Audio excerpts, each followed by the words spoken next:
الصلاة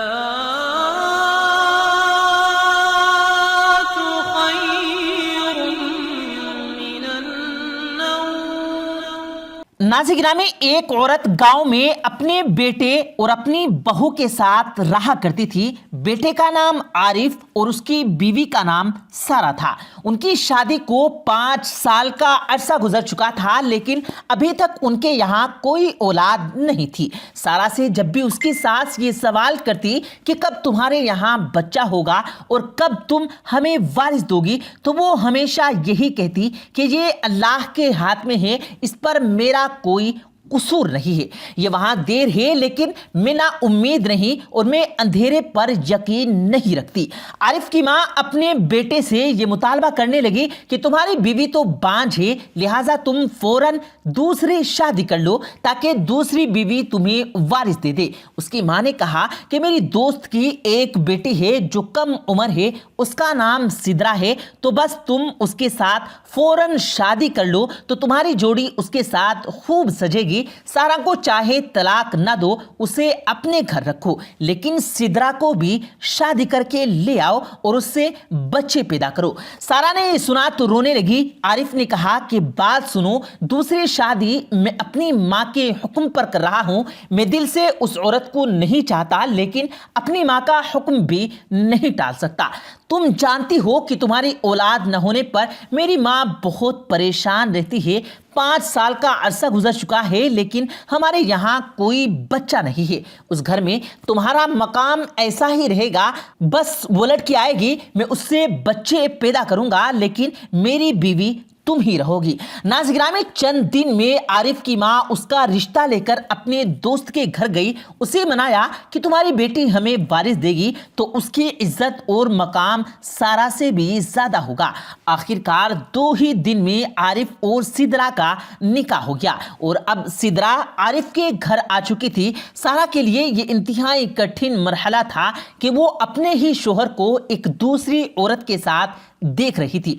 पहली रात तो वो खामोश रही और अगली सुबह जब वो खाने के टेबल पर बैठी तो उसने ये देखा कि आरिफ वहां मौजूद नहीं था। उसकी मां ने सवाल किया कि आरिफ कहाँ है, तो सारा ने कहा मैं नहीं जानती, वो अपनी बीवी के साथ था।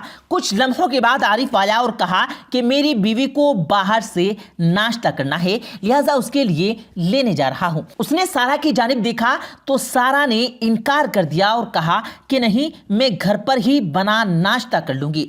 अब अगली रात जब खाने का वक्त आया तो सारा टेबल पर मौजूद थी, लेकिन साथ बैठकर खाती नहीं थी। सिद्रा ने कहा कि देखो, तुम यूं ना खड़ी हो और यहाँ पर बैठकर अभी हमारे साथ खाना खा लो। सारा ने कहा कि मेरे घर की रिवायत है कि पहले सब खाना खाएं तो उसके बाद में मैं खुद खाना खाती हूँ। सिद्रा ने कहा कि तुम अपनी ये दकियानूसी रिवायत अपने पास रखो और मेरे घर पर ऐसी कोई रिवायत लागू करने की कोशिश मत करना।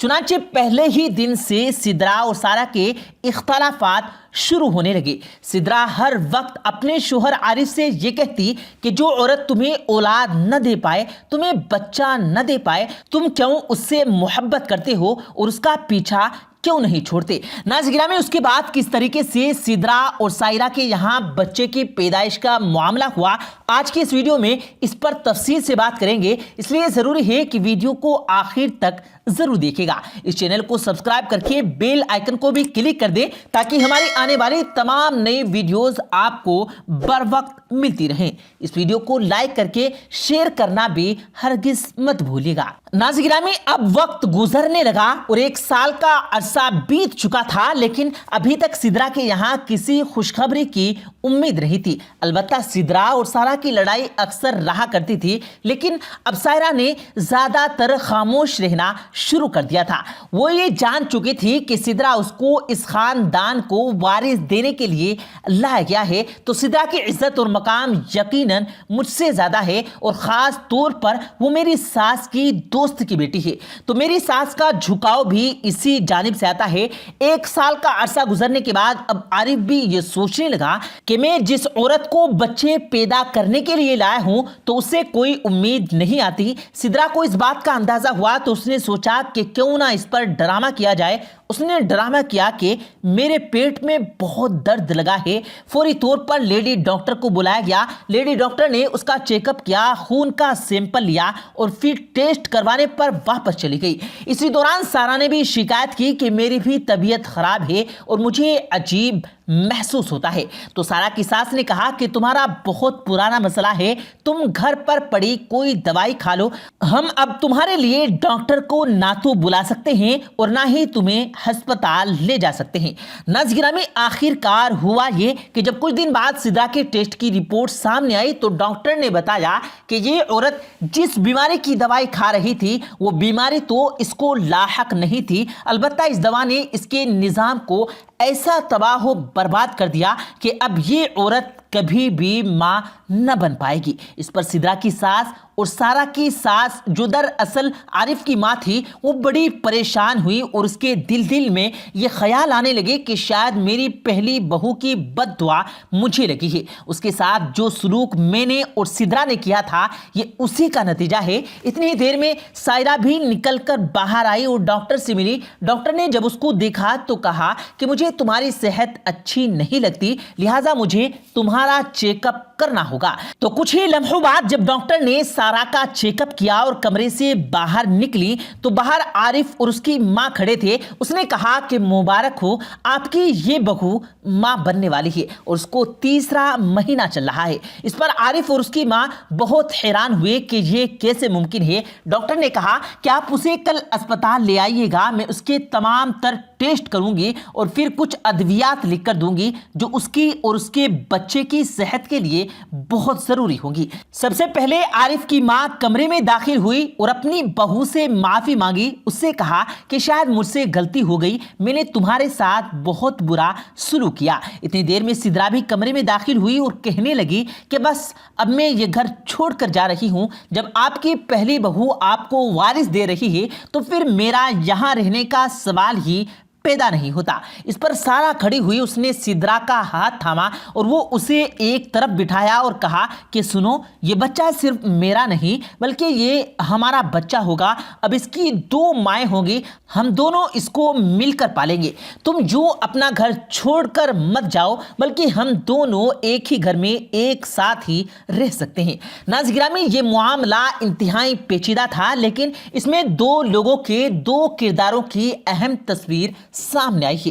ایک طرف وہ عورت جس کو بچہ پیدا کرنے اور وارث پیدا کرنے کے لیے لایا گیا, اس کے حتی الامکان کوشش رہی کہ وہ پہلے بیوی کو گھر سے نکلوا دے اور عارف اسے طلاق دے دے. پھر دوسری طرف وہ عورت جس نے کئی سال بچے کے لیے ویٹ کیا, انتظار کیا, آج جب وہ ماں بنی اور اسے یہ خوشخبری ملی کہ بہت جلد اس کے آنگن میں ایک چھوٹا سا ننھا سا بچہ آئے گا تو اس نے کسی بھی عورت کا گھر خراب کرنے سے انکار کر دیا اور اپنے رب سے ڈر گئی. اس نے اس عورت کو اپنے ساتھ رکھنے کا فیصلہ کر لیا. پیارے دوستو, یہ بہت ضروری ہے کہ کوئی بھی عورت یہ فیصلہ کتنی ہمت کے ساتھ کرتی ہے کہ اگر ہمارے معاشرے کی ہر عورت کے اندر یہی ہمت اور صبر پیدا ہو جائے تو معاشرے کے بہت سے مسائل اور بہت سے پرابلم ختم ہو جائیں گی. پیارے دوستو, اللہ پاک سے دعا ہے اللہ پاک ہم سب کو صحیح راستے پر چلنے والا بنا دے. آمین اللہم آمین. پیارے دوستو, امید کرتے ہیں آپ کو آج کی ہماری یہ ویڈیو ضرور پسند آئی ہوگی. اگر آپ کو یہ ویڈیو پسند آیا ہو تو اس ویڈیو کو دل سے لائک کریں اور زیادہ سے زیادہ لوگوں تک اس ویڈیو کو ثواب کی نیت سے شیئر کریں. اور اس ویڈیو کے بارے میں آپ کی کیا رائے ہے کمنٹ سیکشن میں اپنی رائے کا اظہار ضرور دیں. اور مزید اسی طرح کی روز کی ویڈیو پانے کے لیے ہمارے چینل کو ضرور سبسکرائب کریں. ملتے ہیں پھر ایک نئی ویڈیو کے ساتھ, تب تک کے لیے اللہ حافظ.